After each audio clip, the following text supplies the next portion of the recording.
Warning. Watch very closely now. 3, 2, 1. Bzow! Check that out. The following podcast features terrible jokes. You know you can use Hot Wheels cars when you need to make a saving throw in D&D? Every car is die-cast. Usually about board games. We want the fun. Gotta have that fun. Must insist that no one attempt to recreate any joke performed on this podcast. We had less technical issues than $1 Million Company. All right! This is Boards and Swords. Welcome to Boards and Swords. It's 2024, and this is your first episode of Boards and Swords for the year. My name's Chris Renshaw, and this is a podcast where we have bad jokes, good folks, and some tabletop games. Now, unfortunately, we are minus one good folk today, as due to a logistics error, Philip is not here, which I didn't find out until we were already prepping for the show. So, but luckily, I am not here alone, as I also have Mr. Paul Shapiro from Beadle Grimm's Pandemonium Warehouse. Did I say that right? You absolutely did. The Beadle Grimm's Pandemonium Warehouse. Awesome. So, for those not in the know, what is Beadle Grimm's? So Beadle Grimm's is a luxury tabletop game company. We make high-end products and basically everything that you would want to play games. We started out as a Dungeons and Dragons company. The very first product that we came up with was a Platinum Edition, and we've been making games for 5 years now. Awesome. Awesome. Well, we're going to get right into that and much more, except for, first off, we have some news. And normally this is where Philip will play the intro bit, but I didn't set all that up. So I'll just have to add that in later, and you just have to imagine the news bit. So, first off, this...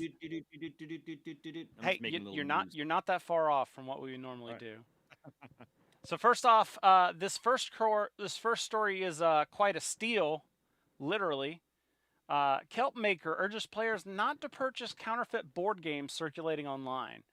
So there's apparently previously, or not too long ago, there was a Kickstarter campaign for this game called Kelp.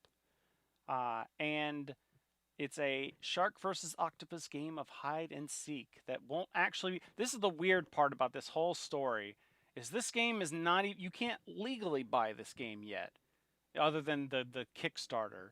But there's been people going around listing counterfeit copies on Amazon, eBay, and other e-commerce platforms that have counterfeit copies of this game Kelp. But you can't even get the official one. That's the weirdest part about this, is like this game, like there's been a thing forever with, especially like you buy on Amazon, and sometimes counterfeits end up in the same bin.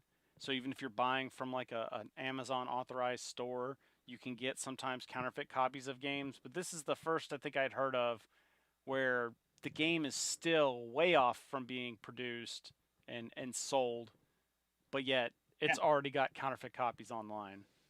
Yeah, well, the crazy thing about this, I saw this, and I love this piece, is that Kelp launched on Kickstarter, I think the same day that our Ring of Chaos Kickstarter launched. And so when we started our Kickstarter back in November, we were sort of benchmarking ourselves against Kelp. And on the one hand, it was like, we kept looking at it thinking, what, we're getting beaten by a shark octopus game? How is that possible? Like, our game is monsters and fighting, and they just have a shark and an octopus. Yeah, but it's cute.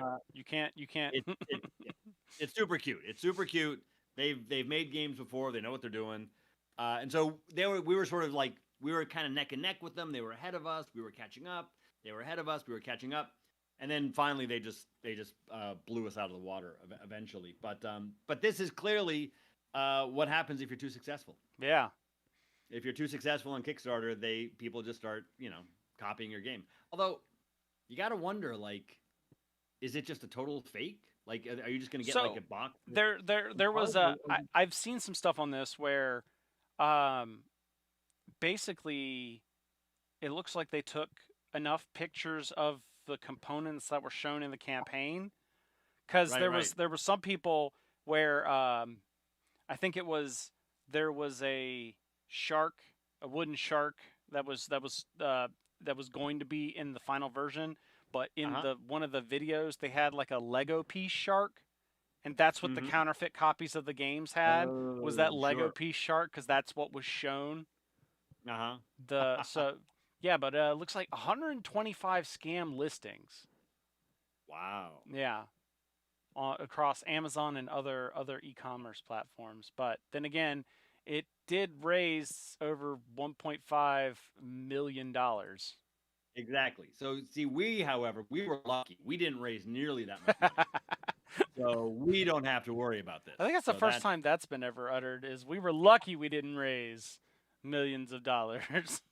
Exactly. Yeah, it's just, I mean, okay. we were thrilled with how much we did. It says so here. Component images are either obviously ripped from the crowdfunding page, sporting blown out resolutions and distortion, or shamelessly uploaded as their own. So illustrates some of the more audacious scam job: shoddy box constructed, cheap folded paper, and a Lego sharp replacing the high quality miniature promised on the real campaign. Yeah, that was the part that I had seen. Wow. Yep. That's crazy. That's great. That's great. Because when I first heard about this, I was like, okay, did somebody leak the components? Like, when they get sent to the factory, did somebody like send the file somewhere else? Like, I'm going to send this to my other email account too. Right. But they're still finalizing the files. So yeah, the campaign page was the only way to get this.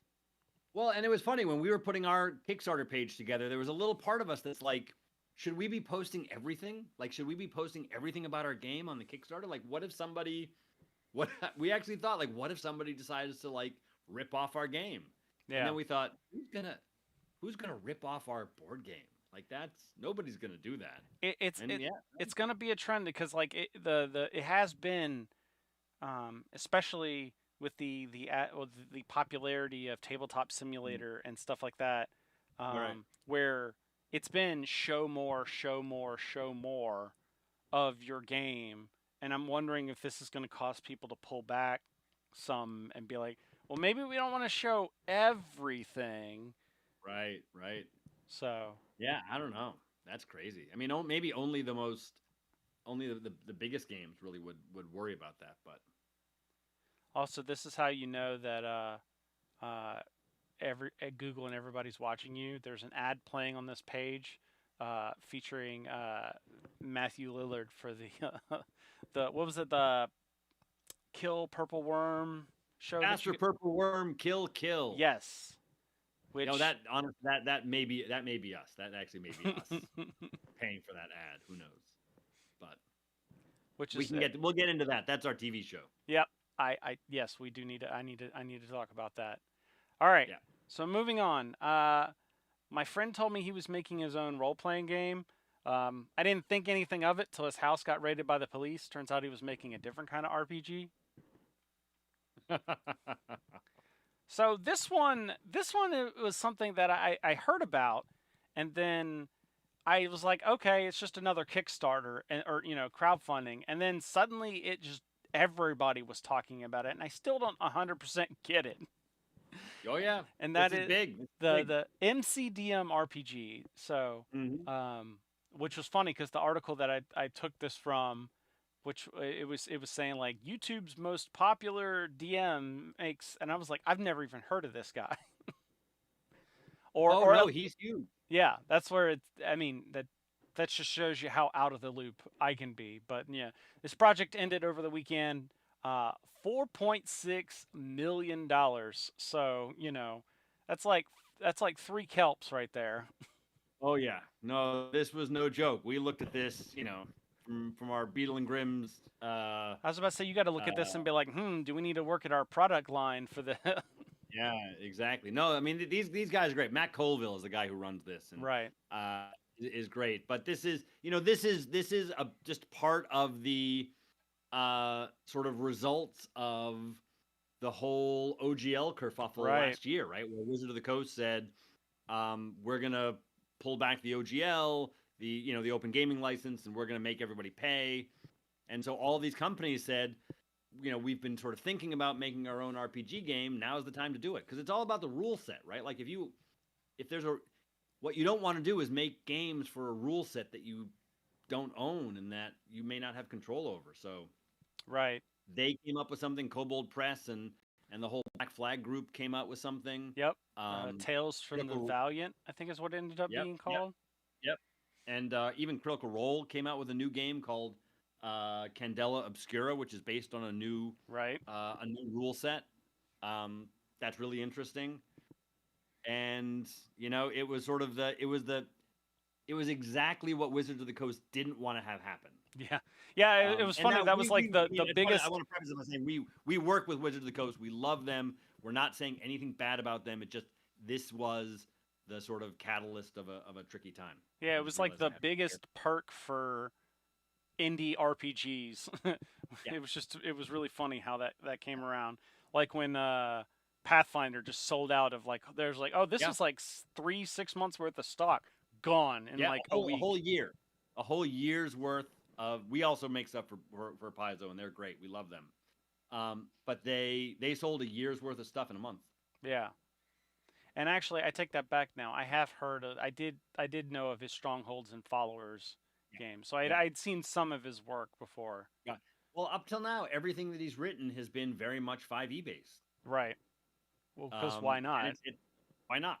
Well, yeah, until it is why not. But this was something. We were very. I mean, and when you look at it, when you read about it, this was the crazy part about it. When you read about it, it's basically them saying, yeah, it's still, we got another year or so to work on this, and there's not really much that we can show you now, but just pledge and just trust us. It's going to be an awesome game. You're pledging the people more than the actual that trusting in them that there's going to be a good product. But in case you're like me and didn't know about this game, so this is it's your standard kind of fantasy RPG. It just when I was reading through this, it does feel like it's got some old school Revolution, Renaissance pieces in here.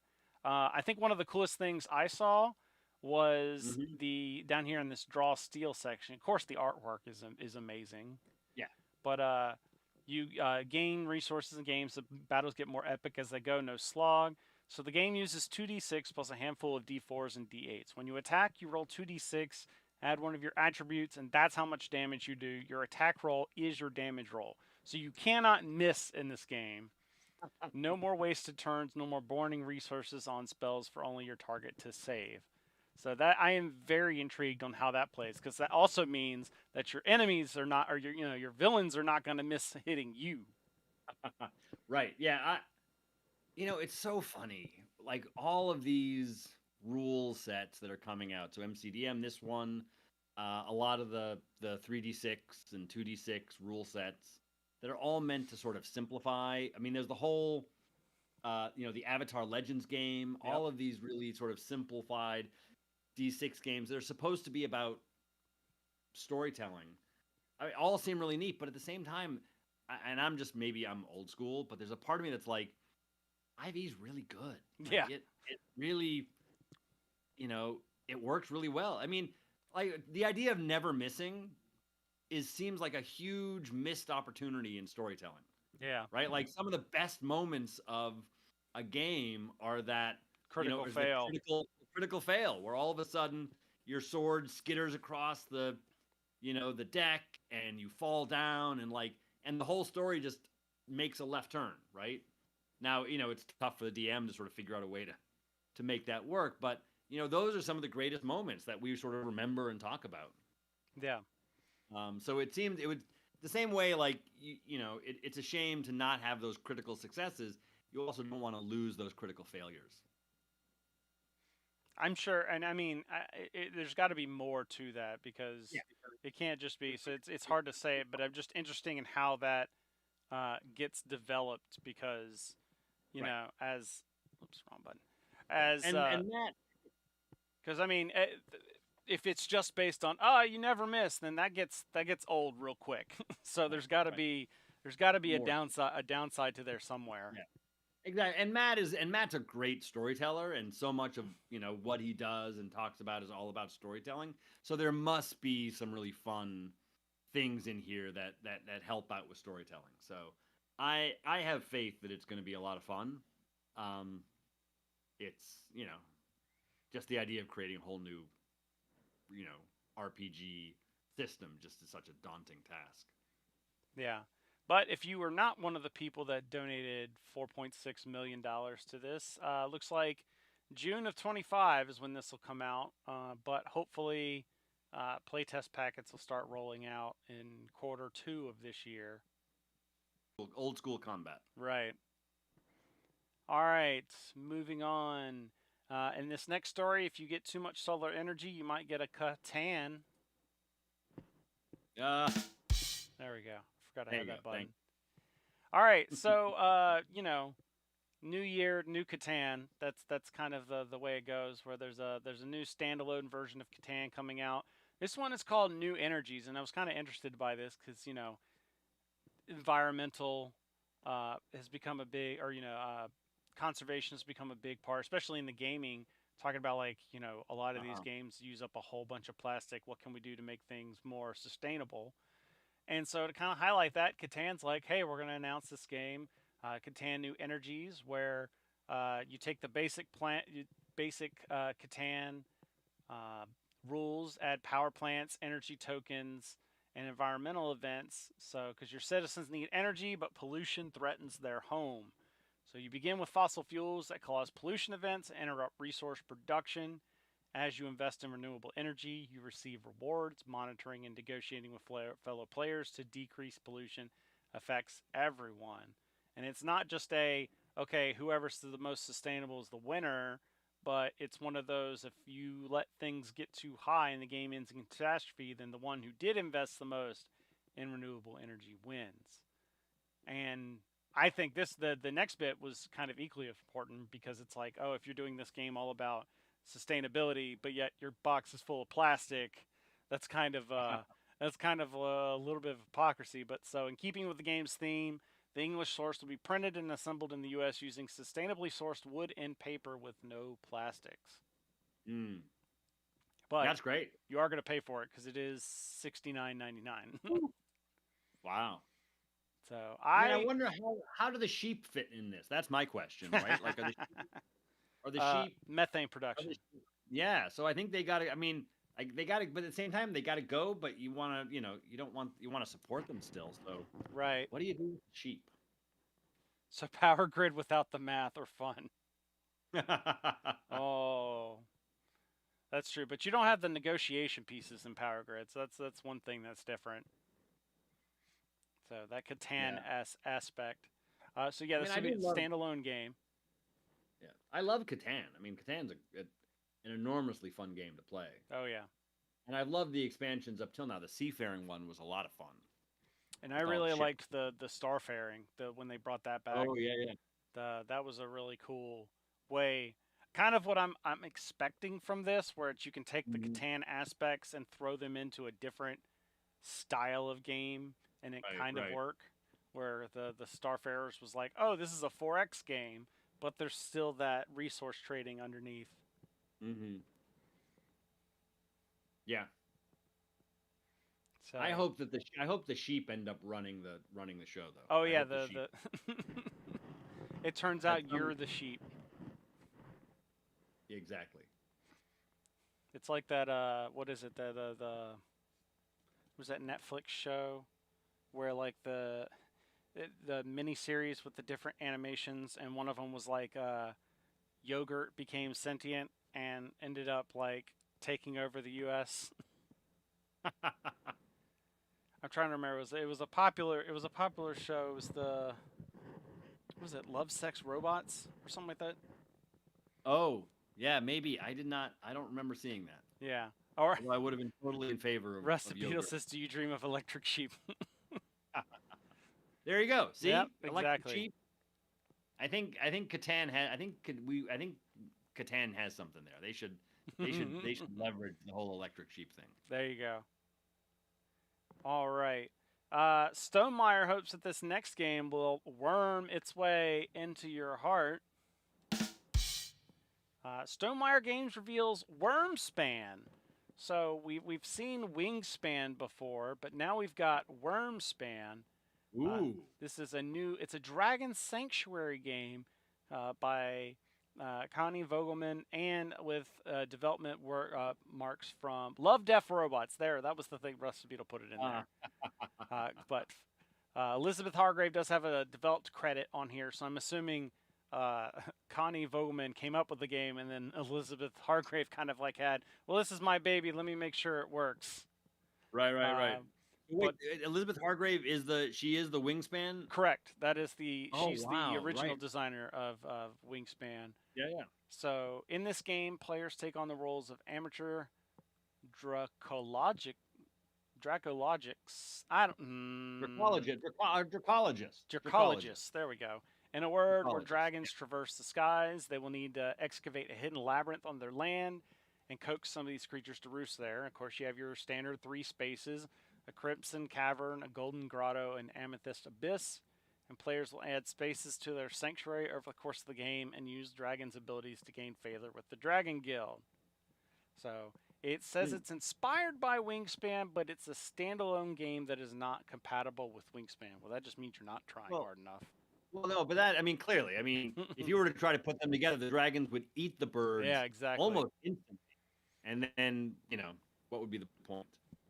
Yeah, this is this is a really cool idea, and the artwork for they've only really shown the box art, and it's just so pretty.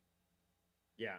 Although that said, I hope that you can at least, if you can't fight the dragons, I hope you can at least ride the dragons. Right? Because if all you can do is sort of conserve them and watch them, that seems like a waste of good dragons. Well, maybe it's one of those, because in Wingspan, all the birds had different stats on them. Yep. And it was like collect this, dragons that had a wingspan of over 90 centimeters or whatever. Maybe there's a rideability, and it's like collect, you need at least 7 dragons that are tameable and rideable.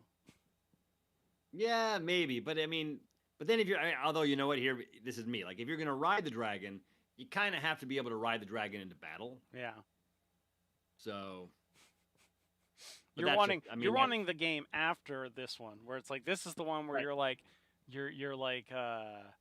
getting the sanctuary, and you want to okay, what are we doing with that sanctuary? Right. Well, or when the other dragons attack the sanctuary, and you have to defend yourself and defend your sanctuary with all of the dragons that you've collected.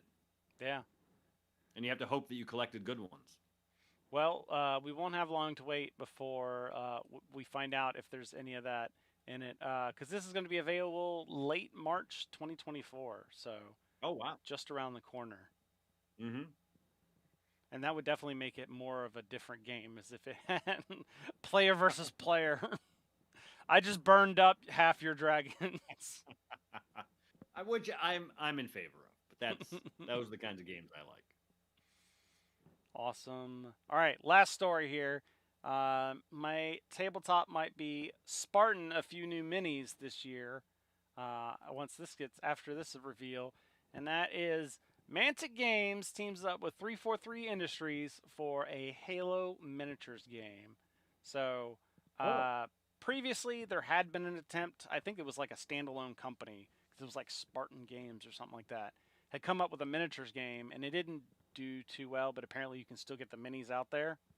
Mm-hmm. But now Mantic Games has announced that they have teamed up with 343 Industries to bring a new Halo miniatures game to retail September 2024. That screams Gen Con to me, but brand new miniatures game will feature team combat gameplay as well as detailed Spartan miniatures to highlight fans of the video game. It will not be crowdfunded, which, considering it's going to be this September, makes sense.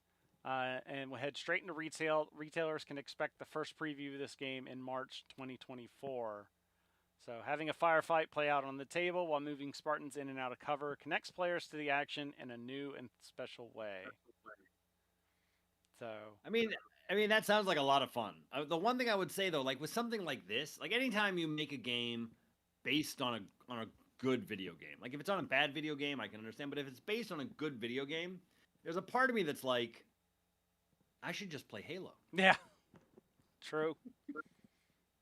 Like, I mean, it'd be cool. I like minis. I love having minis and having a table full of minis. But at a certain point, if I started playing this game, there would be a part of me that'd be like, yeah, I should just go back and play Halo now. I say that, but also at the same time, there's been plenty of times where I've been painting a Space Marine or painting like the rhinos and stuff. I'm like, I really would just want to paint a Warthog, you know? Like that would just be like, who do I have that has a 3D? Like I have friends with 3D printers that have downloaded that the previous game, their mini file. And if they've talked about like, oh, we'll just take the rules and print our own minis and play. But so that'll be very interesting. And people like to note, I said this in the pre-show, but as soon as I saw this, and we've had Ronnie Renton, the CEO of Mantic, on the show before. So as soon as I saw this, I reached out to him again. I'm like, please come on the show and talk Halo, because that's going to be amazing. So he's already signed up. It'll be in March. So probably around the time that we get more news. And as Rusty Beetle mentions, March 24th is probably Adepticon. So that's when they're probably going to do a whole bunch of new stuff. But yeah, so super, super excited for that. That sounds cool. Yeah. So I will not give the glorious plug that Philip usually does, because I would not want to take that away from y'all. But I will just say, if you enjoy this show, we would greatly appreciate it if you would go to patreon.com/boardsandswords. Consider checking us out for just $1 and getting a bunch of extra bonus content. Or if you want to support the show and you don't want to use Patreon or anything like that, you just want to spend money on game stuff, then we now have affiliate code with Monument Hobbies. We had them on the show a couple weeks ago, and now if you get any Pro Acryl paints, then all you got to use Boards and Swords in a coupon code at checkout, and you will save 10%. And then that helps support the show. And my microphone's falling off my ears. There we go. So with that, I will turn it back to Paul, and I will say that, so where did the idea of Beadle Grimm's come from? So Beadle Grimm's is a company that was founded by 5 of us who have been playing D&D together since the early 90s. We all met in acting school. We were all in acting school here in New York City. And we would be in acting school all day, and then at night we'd play D&D. And we've been doing that for 20 years, or actually coming on 30 years now. And, you know, we'd gone off and we were doing our own things. Some of us were still acting. One of the guys in our company is a pretty well-known actor, who is honestly still a nice guy, even in spite of that. We still like him. Yeah. And then 5 years ago, we had been invited up to Seattle for a Wizards of the Coast D&D event. And we pitched them this idea, like, wouldn't it be cool if, you know how if you're a Pearl Jam fan, you could buy the, like, ultimate box set of Pearl Jam CDs with all the cool stuff in it, and if you're a super fan, that's what you get? We pitched them the idea of doing that for D&D. And surprisingly, they were like, sure, go ahead. And we had never done anything like this. I mean, we had played D&D, obviously, for our whole lives, but we had never gone out and made this stuff. So we were a little daunted by the fact that they just gave us the green light to do it. So we went out. The very first one we did was Waterdeep Dragon Heist. That was 5 years ago. And we've been doing it ever since. And this is where it started. So the company started with these premium editions, platinum, gold, silver. And then since then, we've expanded. We've started doing other kinds of things. The newest thing we've done is we had as we were just talking about earlier, we did a Kickstarter for an original game. We've done products for Magic the Gathering. We've done stuff for Absalom, Pathfinder, and we did something for Tal'Dorei, the Critical Role world. We're actually going to be doing something for Candela Obscura coming up. We're excited about that, which is their new world and their new game system. yeah, so we started just making what we would have wanted to have as players. So as D&D players, what we wanted was all the cool handouts and the artifacts and the letters, and we just never really had the time ourselves to do that stuff. So the idea of being able to buy a box set that had, the battle maps and the handouts and the holy symbol of Ravenkind, was just something that we thought was really cool. And it turned out that people also thought it was cool and enjoyed it. And so, yeah, 5 years later, the five of us are still plugging along. It's become our full-time job, which was crazy to think about 5 years ago. we all had day jobs. We were all doing regular stuff. And over the last 5 years, one by one, we all quit those jobs and are now doing this full time. Awesome. Now, aside from obviously looking at the website here, you can see there's definitely a price difference in there. But what makes it? You mentioned gold, silver, platinum, legendary. Yeah. What makes the difference between those? So it really comes down to what's in the box. The very first products we made were the platinum editions, which are the highest level ones, and those are literally everything that we can think of that you would want to put in. So if you click on the Spelljammer one right there, so we were able to work with WizKids. So in addition to the entire adventure, we get to pick 20 of WizKids minis that we think are the coolest and put them in the box. We made a ring of shooting stars, which is sort of the MacGuffin of the adventure. So a metal ring of shooting stars. This is a GIF military medal. So there are all these GIF that you interact with. If you scroll up a little bit, there's a dice cup and dice. Yes. So one of the games that you play in Spelljammer is Dead Hands Dice. So we created a Dead Hands Dice set that you can play at the table. We have a DM screen with original art. Something that we do that's unique to these sets and now we sell separately are these things called encounter cards, which are monster on the front, stats on the back, and they sit on your DM screen. You can see those scrolling down a little bit. We have cartographers design these amazing battle maps. So big, huge 2 foot by 3 foot gridded battle maps that come in a poster tube.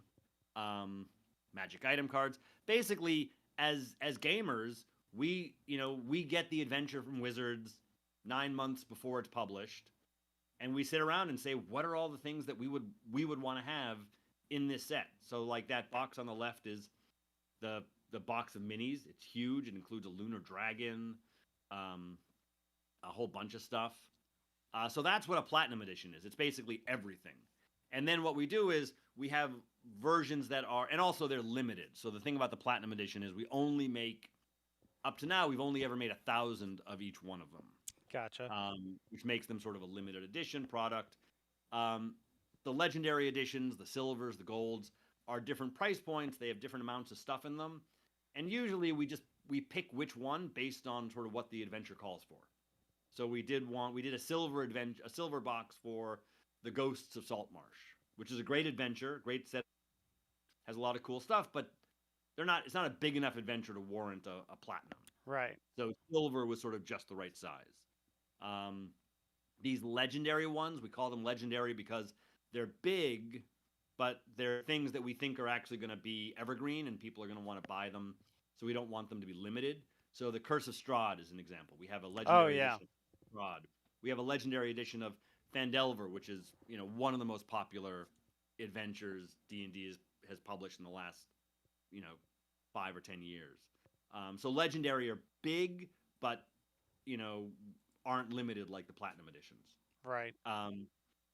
So I mean, really, each one of them we sit down, just like a DM, we sit down, we read the adventure, and then we go through and say, like, what are the cool things in here that we would want? Like, where are the maps? What are the artifacts? We also write bonus encounters, so we write additional encounters that you can kind of put in, and we read the adventure and look for spots where either maybe there's a little bit more combat you could use at this point. There's been a lot of role playing, maybe an opportunity for some more combat, or vice versa. You've been fighting things for 4 levels. maybe here's an opportunity to, have some role playing.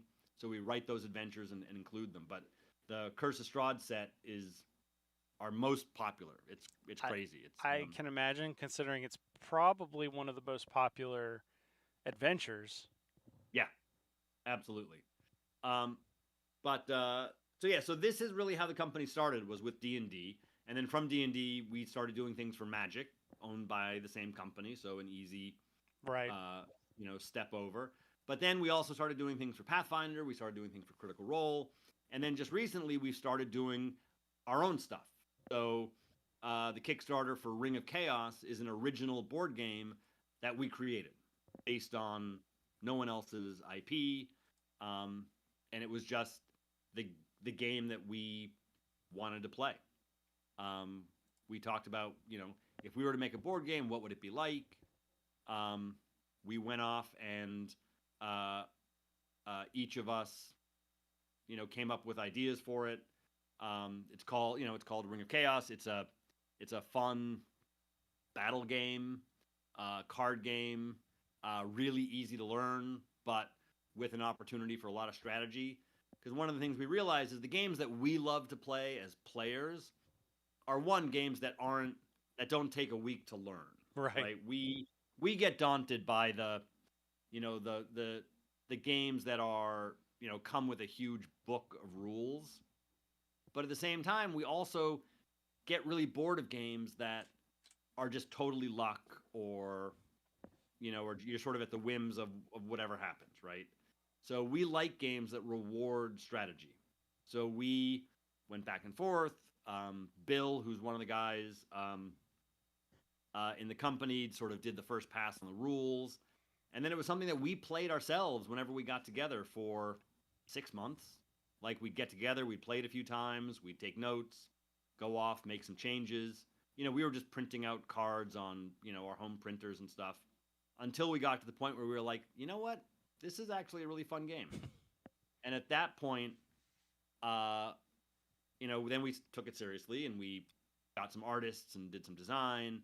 And then we did a lot of playtesting, first among our friends, and then at Gen Con. We did playtesting at Gen Con. They have a great system where people show up and just sign up to playtest a game for a 2-hour slot. And we did that the whole convention. Got a lot of great feedback, made some changes. We did that again at PAX Unplugged. We had a demo table. People just showed up, played the game. And then we decided to launch it as a Kickstarter, because even though we're known in the D&D world, we weren't as well known in the board game world, and Kickstarter was a great way to introduce ourselves. And while, we're no Kelp, I will say we're no Kelp, the response was amazing. It was great. We were thrilled at the feedback. We raised $450,000, which is, 3 times what I thought we were going to raise. That's always nice. Yeah, it was great, and it just meant that we were able to really make, a lot of these games. We had always intended on these going into distribution, into retail stores afterwards, but this just makes it, a done deal. And it's a great signal to retail stores that, people are interested and excited about it. So yeah, it's been a really, really fun journey. The feedback that we've gotten from players who have demoed the game or playtested the game has been great. And we're really excited. We're already working on expansion sets for it now. Of course. So when does Ring of Chaos, what's the planned release schedule for that? So Ring of Chaos is going to ship this summer. In the Kickstarter, we told everybody August, with the idea that we hope to beat that by a good month or 2 months or 3 months if we can. We're already in production with some really fun stuff. We ended up doing a base game, as you saw on the screen. There's a base game for $39, and then the platinum version of it. And the platinum version that we're really excited about, in the base game, there are all these there's parties of heroes, and so each party of hero is represented by a little standee, a little acrylic standee, which are nice.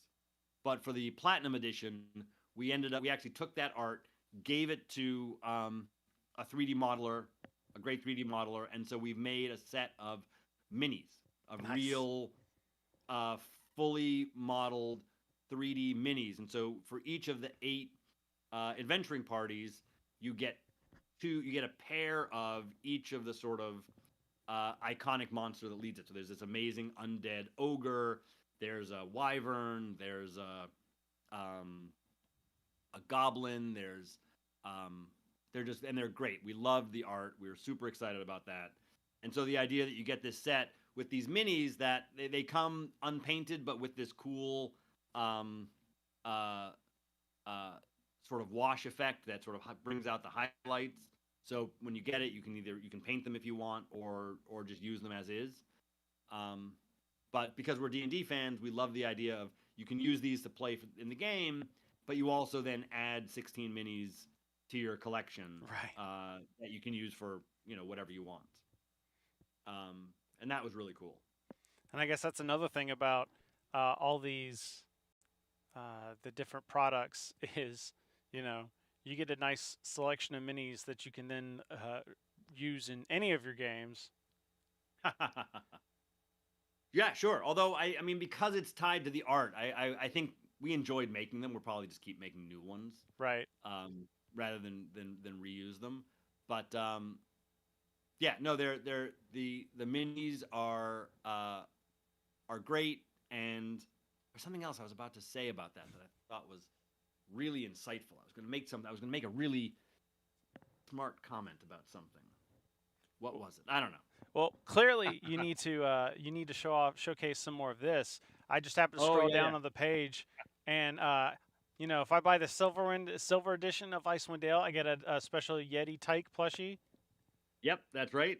So I mean, I'm all about them plushies.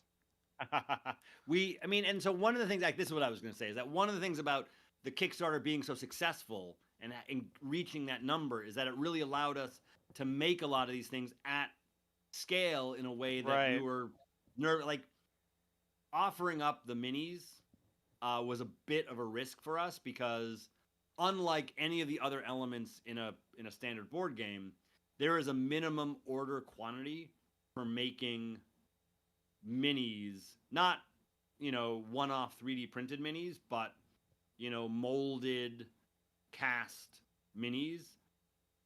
And so there was a real concern that if we didn't hit that number, we would end up with a lot of minis in our warehouse. But it was a gamble. We thought it was just too tempting not to take. We thought, you know what, if it really doesn't work out, we'll figure out something. And luckily it didn't happen. We were able to go well past that minimum order quantity to make sure that we were really able to make all these minis the way we wanted to, and have them really end up being high quality, well done, produced in the way that you would expect for something like that. So and the same goes for the Yeti Tykes. So for example, the thing that lets us make things like Yeti Tykes and plushies. Yeah. And we did a plushie for Pon Pon and Magic the Gathering, and we did a plushie for Sir Talavar and the Wild Beyond the Witchlight, and and a few others. We have to know that we're gonna make 1,000 of these box sets, or we're gonna make 1,500 or something like that, because that's the only way you can make. The reason people do Kickstarters is because you have a guaranteed idea of, like, I need to print at least X amount. Right. Well, but the thing is, the risk though is that if you say you're going to do it, with Kickstarter, if you don't hit the number, you don't hit the number, and then you're off the hook. But this is the only time we've ever done a Kickstarter. Everything else has just been, we just produce it. And so there's been a lot of leaps of faith of, we think we're going to do that. In fact, this coming year, unfortunately, there's some things I'm not allowed to talk about, but this coming year, we're doing another big platinum edition for, I can say that Wizards has announced it. So they have announced that they are doing a Vecna Eve of Ruin campaign, which is awesome. And so we're doing a platinum edition for that. And we're doing some stuff for it that are definitely, we are taking some leaps of faith on this one. There were some things that once we read the adventure, we were like, we have to make that. Yeah. We have to make that. And you know, our wiser selves, our business selves, were like, you can't make that. That's ridiculous. And we did not. And the wiser sides did not win out. We're like, you know what? Screw it. What's the worst that could happen? Nice. I mean, the worst that could happen is actually pretty bad. But I lose my house. yeah, we're all, you know, we're on the street, but it was too tempting to pass up. So. And if you're sitting here saying, you know, like, oh wow, I can't afford stuff like that. As I'm scrolling down here, I'm seeing that, you know, it's not. Yes, you have the very expensive all-encompassing, but a lot of this stuff you've piecemealed out too. So if you see something and that's really cool, like you can buy just that single piece for like you mentioned the encounter cards. Yep. You know, with the different challenge rating. I like that's kind of neat. So I'm assuming this is designed for you can put on a DM screen, hang over a DM screen. That's exactly and right. You got yeah. one So side as these are. Go ahead. Oh yeah, exactly. They're meant to sit on a DM screen. One side is the art, the other, you know. So the whole idea is, you know, for us, it's all about how do you create the most immersive tabletop game experience possible. So in D&D, so much of it's like, how can we show the players as much of the art that normally only the DM sees in the book, and how can we make it as easy as possible for the DM to run the game? So these are just a perfect example of the art sits on the DM screen, so the players know exactly what they're battling or negotiating with or running away from. And the DM has all the stats right in front of them. And for these, we actually went out and worked with Keith Amon, who's the guy who wrote the book, The Monsters Know What They're Doing, who is a great writer and has all these great ideas about how to run these monsters smartly. And so he added tactical tips to each of the monsters in these sets. So the DM has this little quick heads up display that says, look, here are 2 or 3 really great tips to make a merfolk or even kobolds or, you know, an ogre, you know, that much more challenging. Right. Yeah. And it answers the question of like, oh, I can just, you know, reprint the stats out of the book. He was like, yeah, Sure. but this is, you know, that extra step further of, well, instead of just saying like, oh, I'm just going to attack the thing that hit me last. Right. Yeah, it's smart. And also the other thing that with these sets is this is all new art. So we actually had all of this art newly commissioned. So the merfolk, the animated armor, the ogre, even the goblin, these are all new art. So even if your players have seen every piece of art in the monster manual, these are new monsters, even if the stats are the same. Oh wow, because it looks like the same style as if you just found it in the monster manual or the adventure guide. Well, as a licensee of Dungeons and Dragons, one of the things that we have to do is, I don't want to say toe the line. Toe the line is nothing. But is hew closely to, you know, the brand and the style. So we work with great artists, but we work with great artists who are working in this, you know, in this style. Right. And sometimes we push the envelope a little bit. For the most part, we try to stay in this very, you know, illustrator painterly style, which, you know, we grew up with it. We love it. I mean, we can't get enough of it. So the art is amazing, and it's to be able to work with artists like this. And again, the only way we're able to work with artists like this is because we're able to sell enough of these at enough volume that we can afford to, you know, pay these artists. But they're great, and so it's a lot of fun. So this is an example of a set, and then we also sell a lot of the artifacts individually.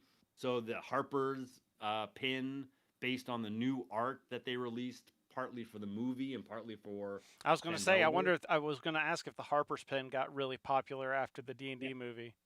I mean, the Harper's pin has always been our most popular piece of jewelry.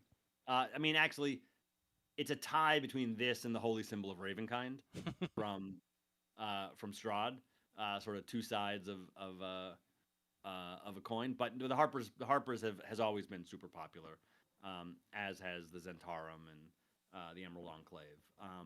So we love being able to make these. And so when we make these and include them in a set, we always try to make a few extra that we're able to sell separately.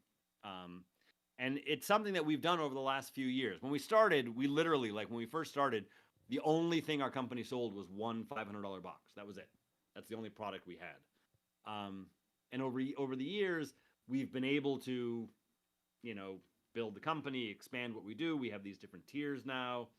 We have encounter cards. We also have some great journals. We have a player journal and a GM journal. Yeah, I was just scrolling down to that, and this is something that's really become popular in the RPG space.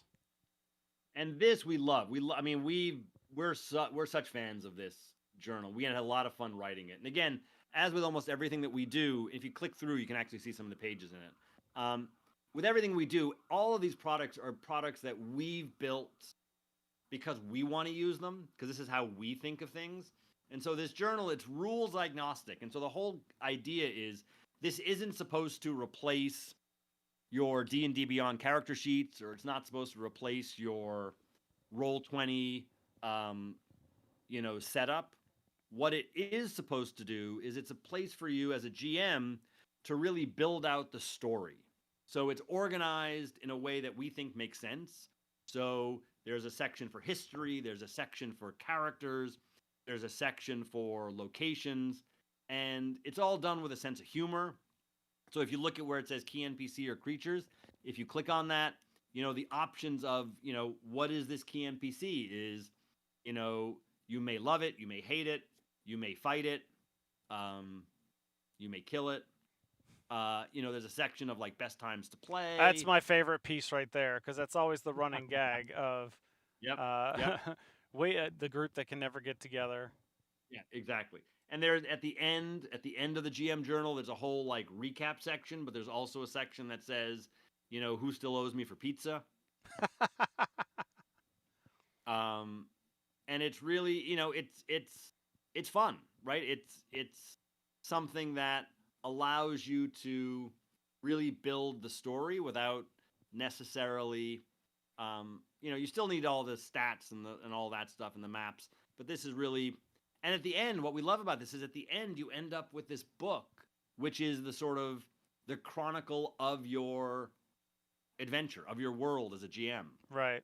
We have the same thing we have for players. It's the same idea. It's not replacing your D&D Beyond character sheet, or whatever tool you use, but it's about, how do you record and document the sort of life and history of this character, including looks like a birth certificate for your character. Yeah, birth certificate on the first page. What are your inherited quests? What are your family curses? And then the last page is a death certificate. Oh, yeah, I see that now. That's hilarious. Yep. That's awesome.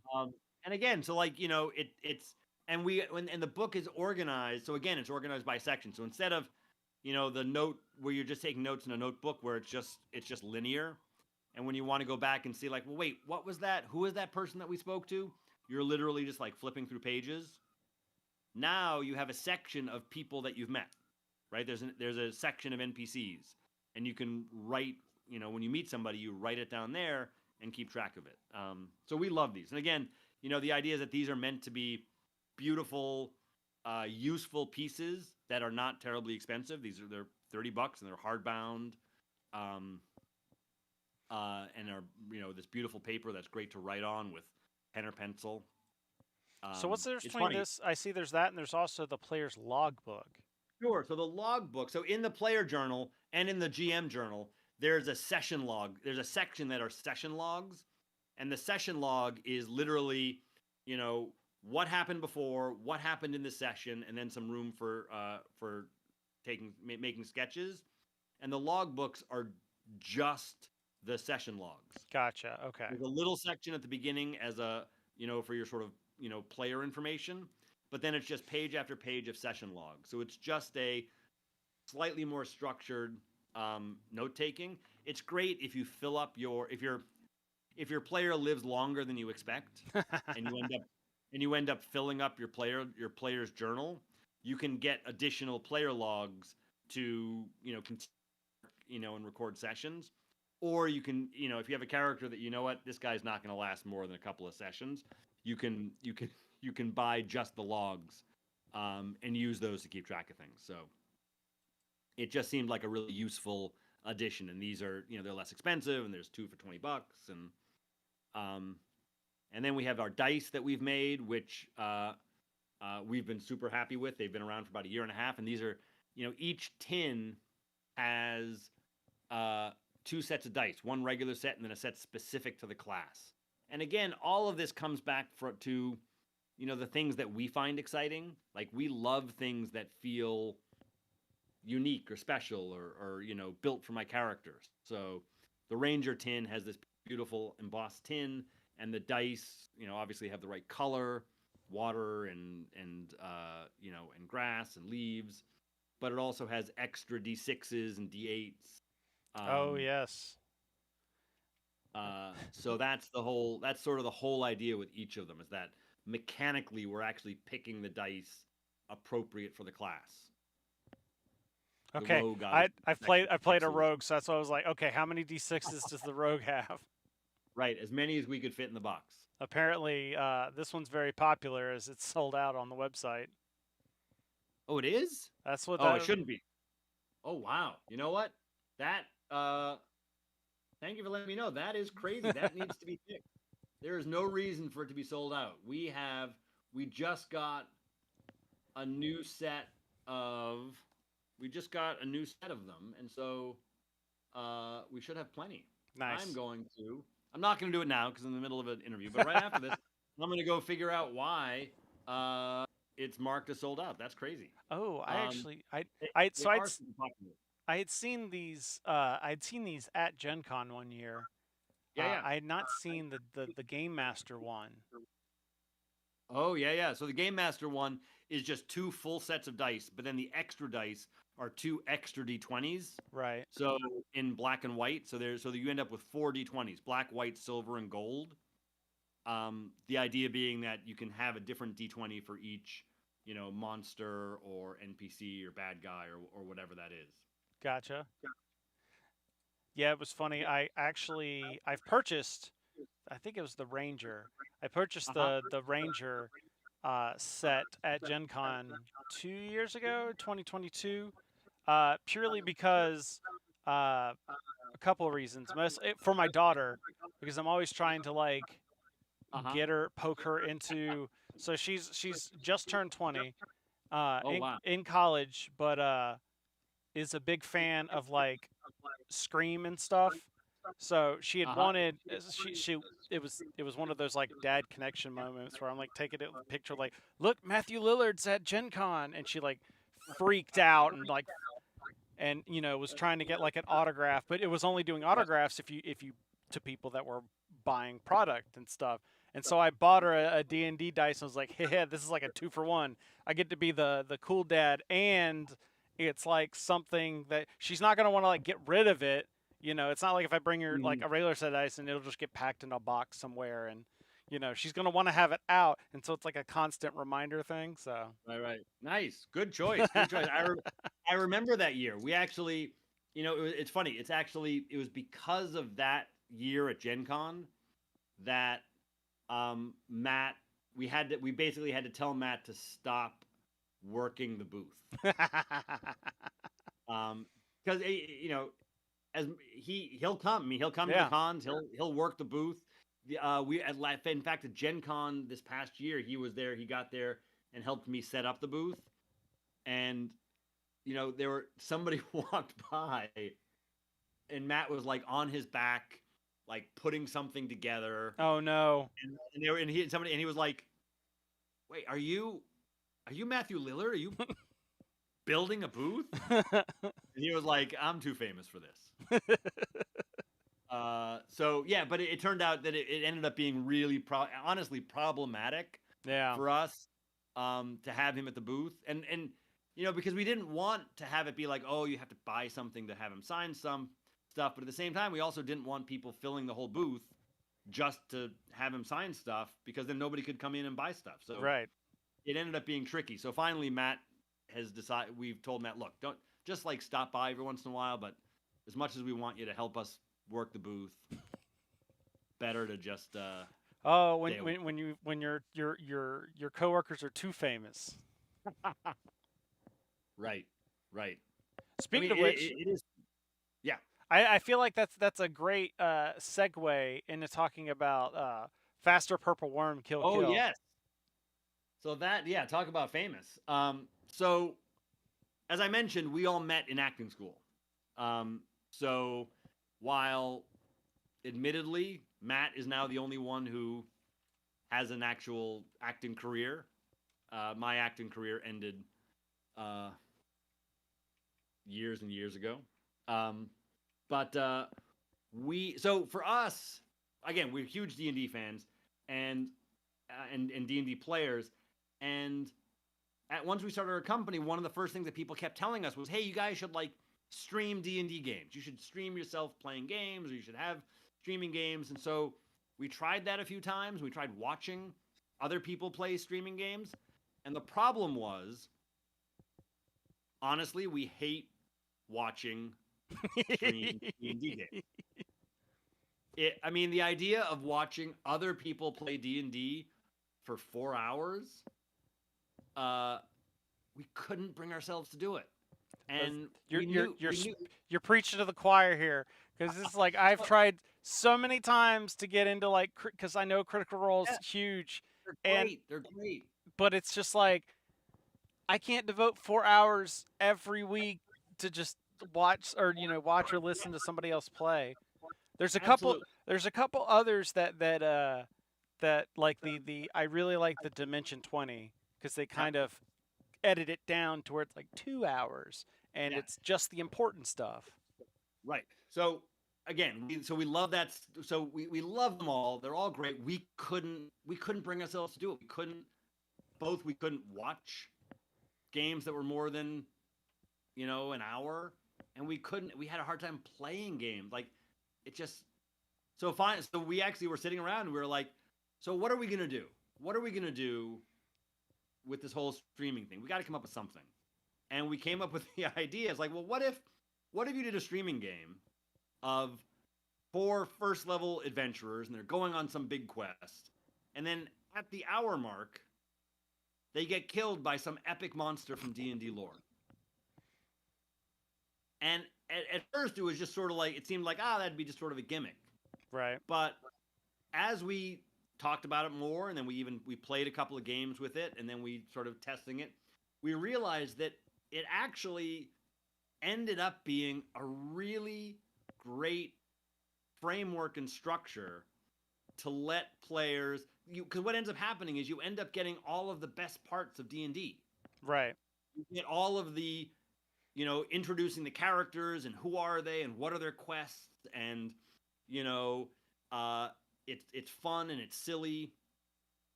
And then there's this sort of build up to the climax, and then you're done. Right? And then it's just like, boom.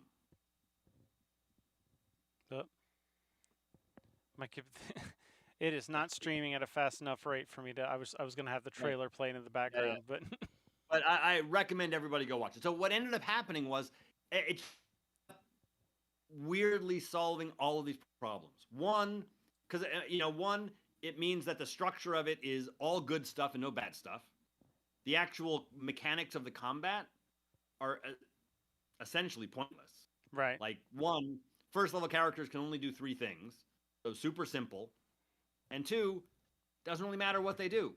You're still not going to beat the purple worm. And the other thing is, by having everybody die, it means we get new casts and new DMs every week. So we were able to have this amazing set of players come. And so every week it's a new cast. We have Deborah Ann Woll.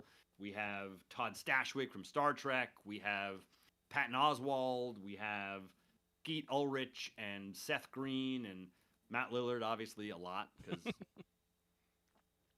it's in his company. Yeah.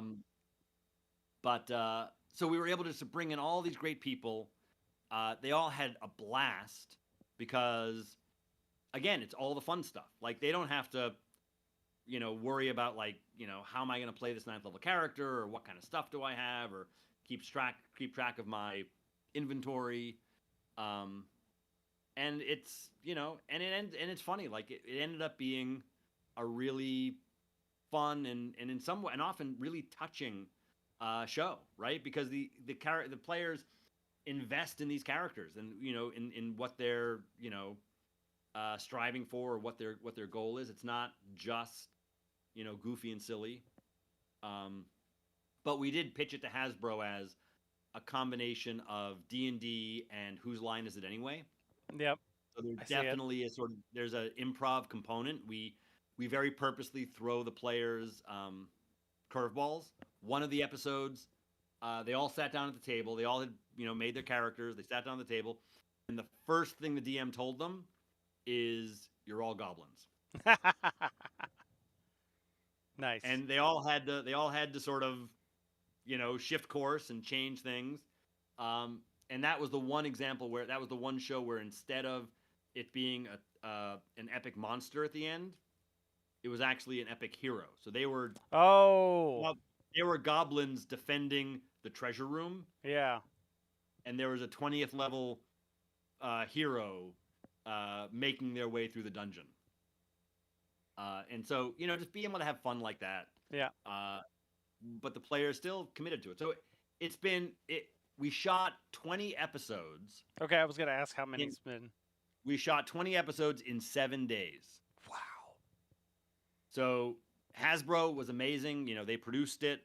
So we had, we did it on a set in Burbank. We had an amazing crew. But we did 2 shows the first day, 3 shows a day for the next week and a half.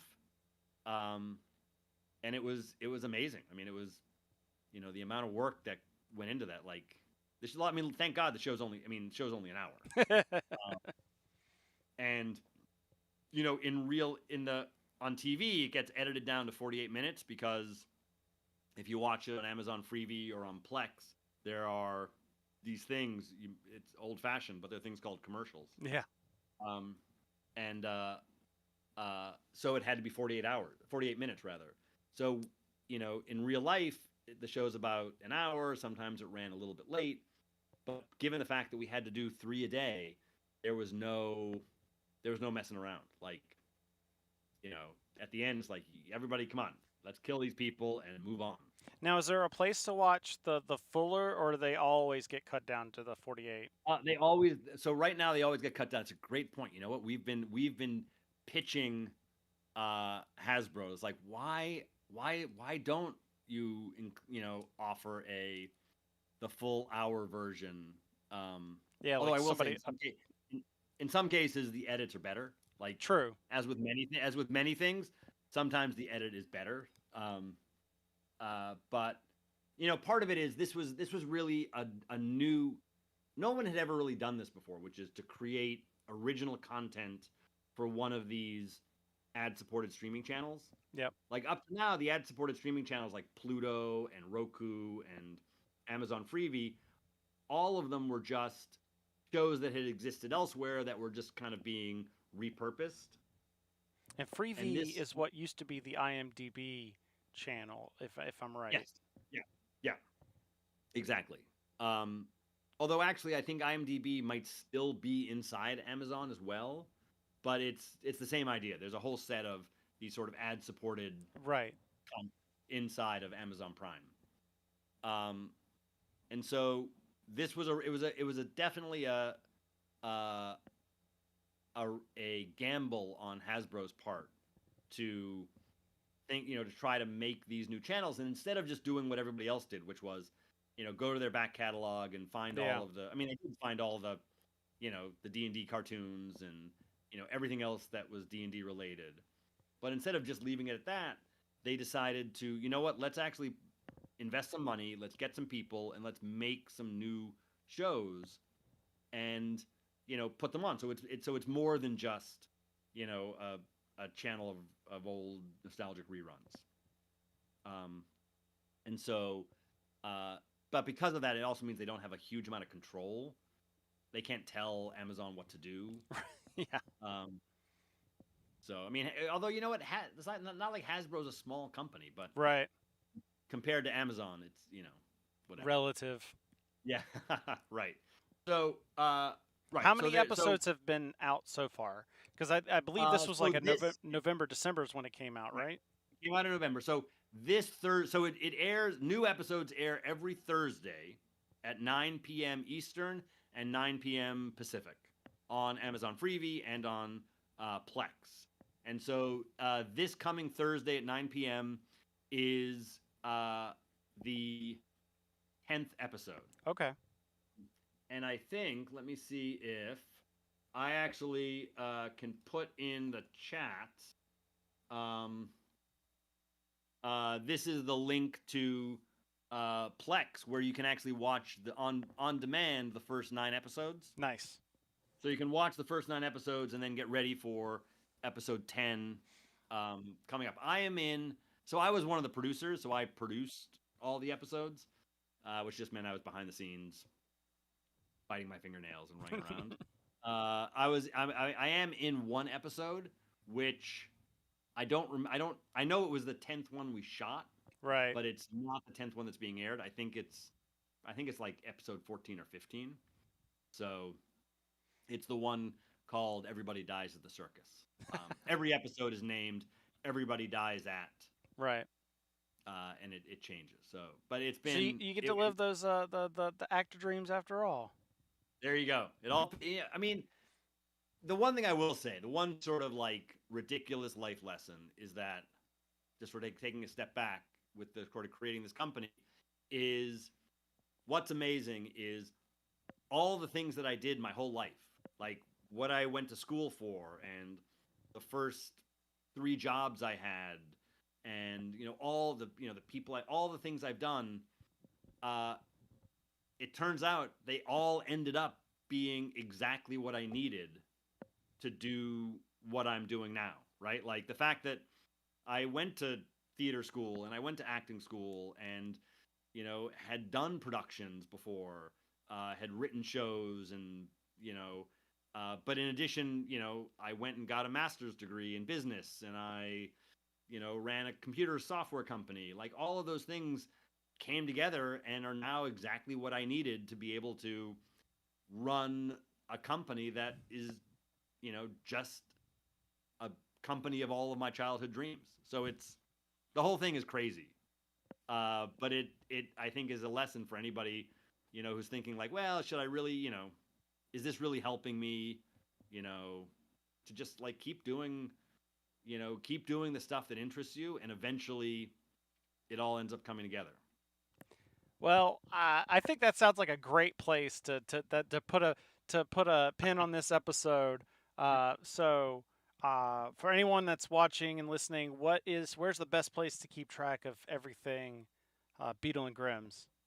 Well, other than going to beadleandgrims.com, which is where you can find all the stuff that we sell, all the stuff that we make, and then links to the TV show. Also, we do live shows of Faster Purple Worm Kill Kill. So we did a live show at Gen Con. We did a live show at PAX Unplugged. We are doing a live show of Faster Purple Worm in the San Francisco area at San Francisco Sketchfest on January 19th. Nice. So beadleandgrims.com, or follow us on Twitter, Instagram, Facebook at Beadle and Grims. Check out our YouTube channel, where we have, in addition to the trailers, we have videos of some of the live shows that we've done, the one at PAX and the one at Gen Con. Maybe not the one at Gen Con. But yeah, and just keep playing games. If you're interested in the Ring of Chaos game, you can go to our website, check it out, and the backer kit is still open, so you can still late pledge through the backer kit, and we'll ship you a game in a few months. Awesome. Well, I'm going to roll that beautiful beam footage there. I have to read Philip's part now. Well, that's going to wrap us up this week. If you want to watch the show live, we record every other Monday. boardsandswords.com/live has schedule and the links to all of our live streaming channels. If there's any changes or anything, we always try to make sure that page stays up to date. Send us feedback. We love it. Let us know who else we need to be having on the show. Feedback at boardsandswords.com, or you can find us on Facebook at Boards and Swords Pod or on Instagram as Boards and Swords Chris. All right, boardsandswords.com's got the links to everything, so if you don't want to remember everything that I just told you, boardsandswords.com, that's the place you need to go. For everything else, like our Patreon, check it out. Help support the show, and we'll be back in 2 weeks with another show. In the meantime, remember that every gamer has a story, and this one happened to be without Philip for some reason. Good night, everybody. Good night.